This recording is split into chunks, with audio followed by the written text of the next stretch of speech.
Hai semuanya, Assalamualaikum warahmatullahi wabarakatuh. So welcome to video pembelajaran kedua. Jadi teman-teman silahkan dibuka slide-nya and we gonna have an explanation about our second material ya. Jadi video pembelajaran ini itu berjudul Inside of Computer. Silahkan bagi teman-teman untuk menyiapkan catatannya.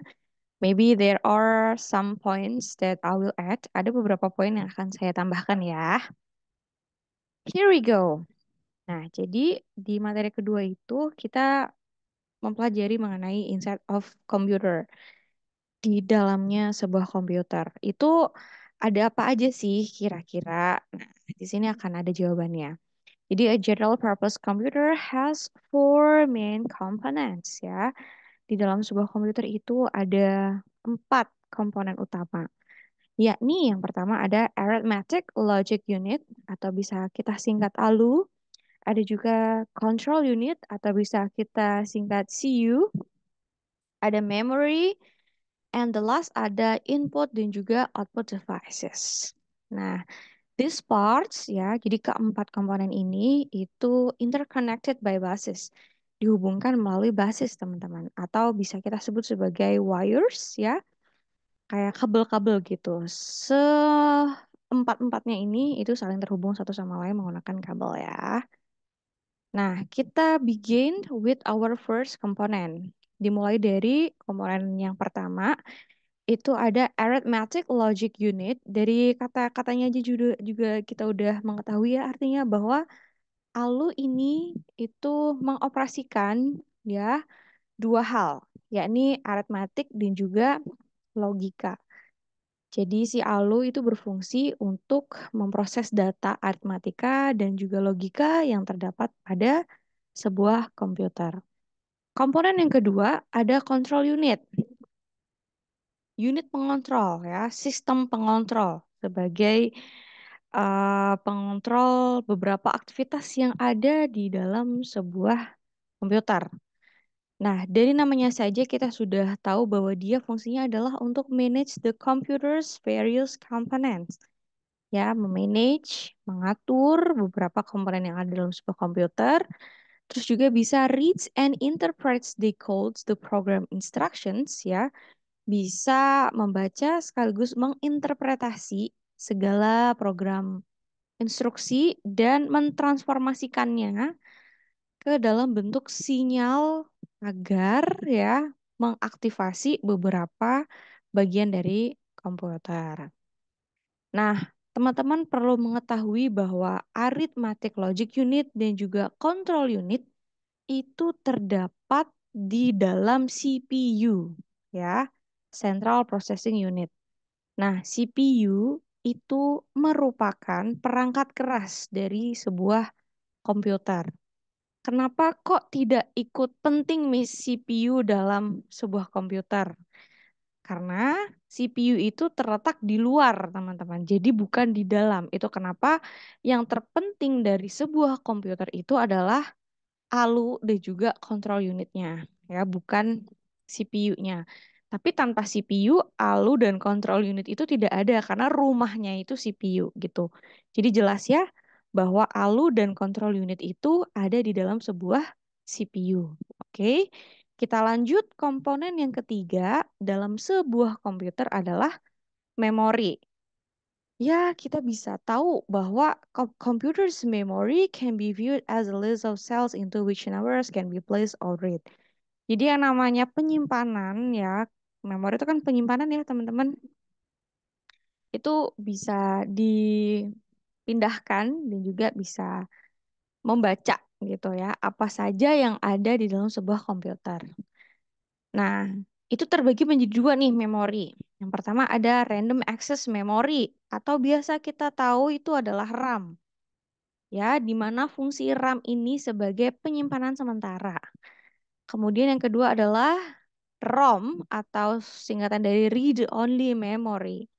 Jadi kalau si RAM ini dia sementara, kalau ROM itu dia bisa permanen ya teman-teman. Maka dari itu ketika kalian baca satu spesifikasi memori, Misalnya let's say di HP lah ya, ada tulisan 8 GB garing 128 GB gitu. Nah, 8 GB itu merupakan RAM-nya.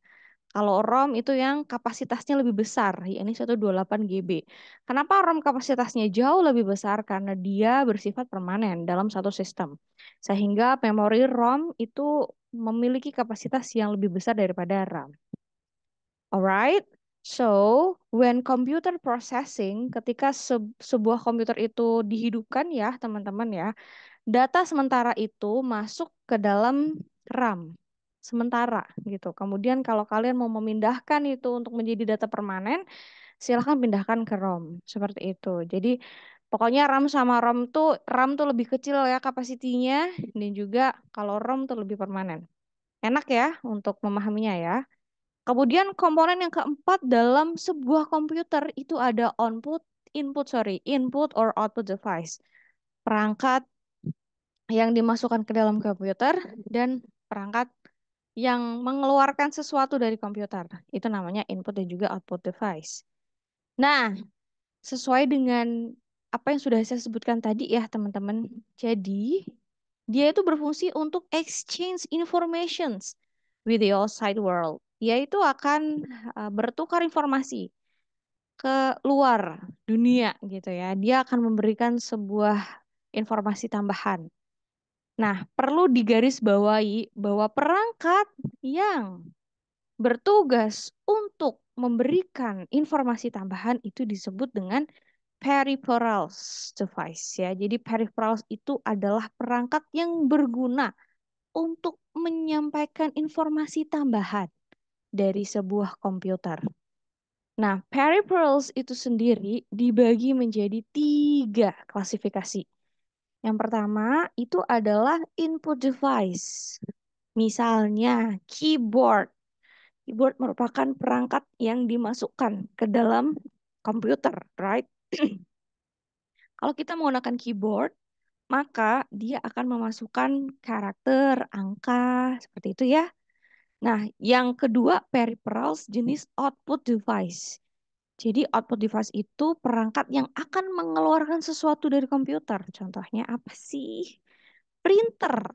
Ya kan? Kita semua kalau mau mencetak sebuah naskah atau pekerjaan atau makalah atau skripsi bahkan ya, kita butuh printers untuk menunjukkan hasil kerja kita. Maka output device ini adalah perangkat yang mengeluarkan informasi dan contohnya adalah printer.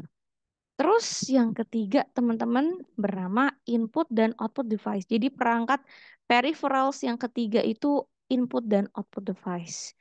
Jadi perangkat yang fungsinya memasukkan sesuatu ke dalam komputer sekaligus mengeluarkan informasi dari komputer. Contohnya apa sih, Miss? Nah, contohnya adalah hard disk drives. Ya, you know hard disk drive ya kan penyimpanan yang menggunakan, nah seperti ini ya, menggunakan hard disk. Nah, ini dia. Jadi hard disk ini merupakan perangkat peripherals, input dan output device. Terus yang kedua, selain dari hard disk drive, itu ada floppy disk drive, teman-teman.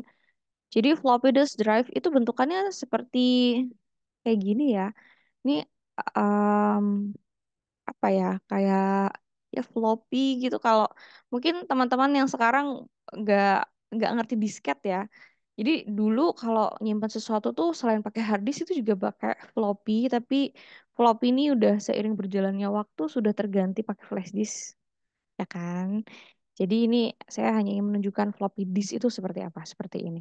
Nah, ini termasuk input dan output device.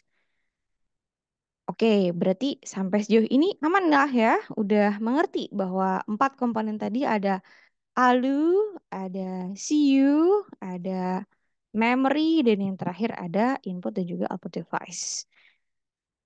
Oke, lanjut. Nah, sekarang kita bahas nih tentang komponen perangkat kerasnya komputer. Nah, komponen perangkat kerasnya komputer itu terbagi menjadi 2, teman-teman. Yang pertama, ada perangkat keras yang fungsinya untuk memasukkan informasi ya, seperti yang sudah saya bilang tadi. Itu namanya input device. Jadi perangkat yang berguna untuk memasukkan informasi atau menambahkan segala sesuatunya dalam komputer. Contoh yang pertama itu ada keyboards, ada miss itu mouse ya, mouse kata jamaknya miss. Jadi mouse, terus ada scanners ya kan. Kalau scanners itu kan kita nyekan informasi tuh ya, scanners bentuknya kayak gini. Kalau ada yang belum tahu kebangetan ya, kayak gini ya teman-teman. Kalau dibuka, nanti kita taruh tuh kertas di sini, maka dia akan menampilkan naskah gitu ya. Nah, itu kan termasuk input device karena akan memasukkan ke komputer kita. Terus di sini juga ada joystick. Joystick tahu lah ya buat ngegame gitu ya. Jadi kalau kita masukin joystick nih ke dalam komputer kita, dia akan berfungsi dan bisa dimainin gitu sama teman-teman. Terus yang kedua, komponen hardware ada yang output ya. Nah, yang output ini gampang banget ya. Dia akan memberikan result. Ingat hasil ya, teman-teman ya. Nanti untuk contohnya apa saja akan saya bahas di bawah. Nah, ini dia yang sudah saya tunjukkan tadi. Berarti ada mouse ya. Mouse itu termasuk input device. Terus ada keyboard, ada trackables, ya kan. Terus ada scanners, touchpad, lightpad. Pokoknya segala sesuatu yang memberikan informasi ke komputernya atau memasukkan segala informasi ke komputer itu namanya input. Nah, kalau output device, nah ini dia. Karena dia menghasilkan sesuatu nih ya, maka contoh yang pertama dari output device itu adalah monitor. Kalau misalnya kita mau mempresentasikan sesuatu, we need monitor ya kan untuk atau LCD lah ya untuk menampilkan apa yang sudah kita tulis misalnya ya. Outputting informations in an understandable format. Terus printers ya kan, cipilitis banget printer ini biasa teman-teman gunain. Cuman kalau mungkin sekarang akan jarang karena paperless ya. Sekarang tuh kertas dibatasin jadi mungkin sebagai pengetahuan saja ya, atau bahkan masih banyak juga yang pakai printer ya untuk nanti pas waktu mencetak skripsi teman-teman ya. Jadi ini ada beberapa tipenya juga teman-teman ya. Selain printers itu kan umumnya A4, F4 gitu kan kertasnya A3 tuh masih bisa. Cuman kalau plotters nih ya, jadi ini tuh untuk ngeprint ya, tapi yang lebih larger, yang lebih besar gitu. Misalnya kayak mau ngeprint ukuran foto ukuran 20R atau 21R. Nah, kita pakainya plotters, bukan printers lagi ya. Lanjut di output device itu ada speakers, ya kan? Of course, kalau kita mau mendengarkan suara, misalnya mau mendengarkan musik, arrangement, and etc. ya kan? Pakai speakers yang ada di komputer. Itu kan mengeluarkan suara, mengeluarkan hasil suara gitu loh ya. Ada speech sensitizers ya, gives you the ability to not only to display the text. Jadi ini sama kegunaannya kayak microphone ya teman-teman, itu juga termasuk output device atau speech sensitizers-nya. Lanjut. Nah, tadi udah bahas hardware, komponen, sekarang kita ke storage device. Nah, sedikit banyaknya sudah saya singgung tadi di atas bahwa storage device itu perangkat penyimpanan ya. Bagaimana menyimpan data dan program itu kita butuh yang namanya hard disk drive, right? Nah, hard disk drive itu kan pasti butuh capacity yang bisa muat banyak gitu ya. Nah, kapasitas yang memiliki muatan penyimpanan banyak itu pakainya hard disk. Tapi kalau flash disk itu ya as we know lah ya, mentok-mentok 64 gigabyte lah ya. Itu penyimpanannya tuh lebih sedikit. Dah, kita lanjut lagi tentang hard disk. Kenapa hard disk tuh lebih unggul daripada flash disk? Ya iyalah, yang pertama dari segi kecepatannya itu lebih cepat bingits daripada flash disk ya kan. Terus juga dia capacity-nya itu sampai 5.000 gigabyte. Mohon maaf itu harganya berapa saya juga nggak tahu. Pokoknya itu sekitaran ya berapa ya? Yang 50 gigabyte aja udah mahal banget sih kayak 700 ribuan gitu. Tapi kalau di Shopee mungkin dapat diskon dan juga gratis ongkir ya kan. Terus yang terakhir cost-nya itu juga jauh lebih mahal ya daripada flash disk. Cuman ya gitu sih, pilihan aja teman-teman kalau mau menyimpan datanya itu besar ya pakai hard disk ya. Misalnya sistem gitu kan pakai apa dia tuh muat banyak memori jadi ya udah pakainya hard disk aja jangan flash disk. Terus di sini juga kita akan membahas beberapa bagian dari komputer ya teman-teman ya. Yang pertama tuh memori lagi-lagi kenapa sih dibahas bolak-balik ya kan? Memori itu kan dia menyimpan data ya. Oke, terus maunya apa nih? The main working memory used by the computer when the operating system loads from this when you first watch on the computer it is copied into RAM. Jadi begini teman-teman, cara kerja dari si memori itu waktu kita nyalain CPU tuh kan tit gitu ya. Habis itu nyala tuh, kita buka Microsoft Word gitu. Nah, pas waktu kita typing sementara, gitu misalnya saya typing, oke, kita coba deh. Ya, saya typing eh Microsoft Word. Dulu lama banget. Nah, di sini saya misalnya typing tentang main parts of computer. Nah, teman-teman bisa lihat ya. Nah, di sini main parts. Ih, apaan sih? Main parts of computer. Nah, ini itu tersimpannya di RAM, teman-teman. Ya kan, penyimpanan sementara. Ya, terus misalnya saya typing lagi ada memory. Terus kan udah nih, saya save ya kan. Waktu saya save ini, misalnya saya save di sembarang tempat lah ya. Nah, di sini save. Nah, ini masuknya itu ke ROM, teman-teman, karena saya save permanen. Begitu ya, sangat mudah bukan perbedaannya. Jadi, waktu kita mau save sementara pakai RAM, tapi setelah itu udah selesai kita save permanen pakainya ROM. Nah, kayak gini ya. Oke. Terus ini ada beberapa how computer memory is measured. Gimana sih penyimpanan memori itu diukur? Ini mulai dari capacity yang kecil itu namanya bit ya. Jadi all computers work on binary number system. They process data in one or zero. Jadi itu mulai dari penyimpanan yang kapasitasnya kecil. Terus habis itu byte ya. Byte itu consisting of 8 bits. Jadi 8 bit itu dihitung sebagai byte. Terus kilobyte ya, 1 kilobyte itu ternyata 1024 byte. 1 megabyte itu ternyata 1024 kilobyte sampai yang paling gede itu gigabyte. Nah, consisting of 1024 megabytes. Ini for your knowledge aja.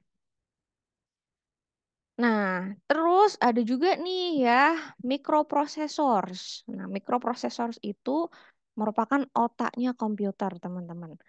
Umumnya ya PC itu pakai microprocessors, ya kan? Nah, the older Intel versions include 386, 48, and now the Pentium line. Jadi maksudnya itu seperti ini, teman-teman. Microprocessor itu merupakan bagian dari komputer, ya kan? Yang udah saya jelasin tadi di atas bahwa ada yang namanya CPU, perangkat keras, ya kan? Perangkat keras komputer. Nah, perangkat keras komputer itu namanya CPU, ya, sorry. Nah, si CPU ini merupakan Central Processing Unit. Di dalam CPU itu kan tadi ada ALU dan juga control unit ya. Ada satu lagi namanya register. Nah, terus apa maksudnya Miss hubungannya sama microprosesor itu apa? Orang-orang tuh biasanya nyebut CPU itu sebagai otaknya komputer. Padahal salah teman-teman anggapan kayak gitu. Yang namanya otak komputer itu adalah mikroprosesornya. Nah, apakah CPU sama mikroprosesor itu sama, Miss? Beda, ya. Umumnya gini nih, misalnya komputer itu sebagai perusahaan. Nah, perusahaan itu punya direktur. Direkturnya itu CPU. Nah, karyawannya itu prosesor, mikroprosesor. Seperti itu. Jadi perusahaan itu akan bisa berdiri kalau ada CPU-nya sebagai direktur yang akan mengarah-ngarahkan, kemudian ada mikroprosesornya yang akan memprogramkan bagaimana komputer itu berjalan. Seperti itu ya. Jadi microprocessor dan CPU itu berbeda. Sistem kerjanya juga berbeda. Ini saya beritahu agar teman-teman tidak menganggap bahwa CPU adalah prosesor, ya. Karena untuk menjalankan CPU itu tidak hanya prosesor saja yang dibutuhkan, tapi juga ada GPU, Graphic Designer Unit. Jadi itu CPU sama GPU itu saling berkaitan. Cuma di sini yang dibahas masih mikroprosesor dan juga CPU saja ya. Ya itu buat tambahan aja ya teman-teman agar teman-teman mau membaca lagi gitu. Ya kan pasti penasaran kan tentang meaning-meaningnya dari beberapa part komputer ini. Terus it determines how fast your computer will run and is measured by its MH speed ya. Biasanya kalau misalnya prosesor kita itu pakai Intel Core i3 ya, itu akan lebih lemot daripada Intel Core 7 gitu. Jadi itu akan menentukan bagaimana kecepatan dari komputer kita untuk dioperasikan. Semakin tinggi ya kan prosesornya maka akan semakin bagus pula berjalannya dari si komputer tersebut. Nah, jadi pada intinya adalah CPU dan microprocessor itu sama-sama bekerja untuk mengkalkulasikan bagaimana program dan data di komputer itu bisa berjalan dengan baik. Oke guys, tidak terasa beberapa menit sudah kita lalui bersama, ya kan? Semoga teman-teman mengerti, walaupun memang ini tuh sebenarnya pelajarannya tuh TIK gitu kan, but in English. Setiap pertemuan insya Allah akan saya coba bikin video pembelajarannya karena pakai Indonesia aja mungkin kalian bingung apalagi pakai bahasa Inggris. Jadi nanti I will use double mix enggak tuh bahasa untuk bisa menjelaskan ke kalian dengan baik. Oke, untuk latihannya akan saya berikan informasinya di grup. If you have any questions, kalau ada pertanyaan, silahkan bisa langsung aja chat di grup atau by Jabri me in personal. Hopefully di pertemuan kali ini kalian mendapatkan satu ilmu baru tentang inside of computer. Ingat ada 4 ya. Yang pertama ada ALU, CU, memory, dan input output device. Storage ada 2, ada hard disk dan juga flash disk. Terus juga yang terakhir itu tadi kita membahas tentang CPU dan microprocessors itu berbeda ya kan? Intinya sama-sama untuk memprogramkan cuma fungsinya berbeda. Oh, sama satu lagi kita belajar tentang beberapa perangkat yang termasuk input dan juga output device itu apa saja. See you next week. Wassalamualaikum warahmatullahi wabarakatuh. Bye guys.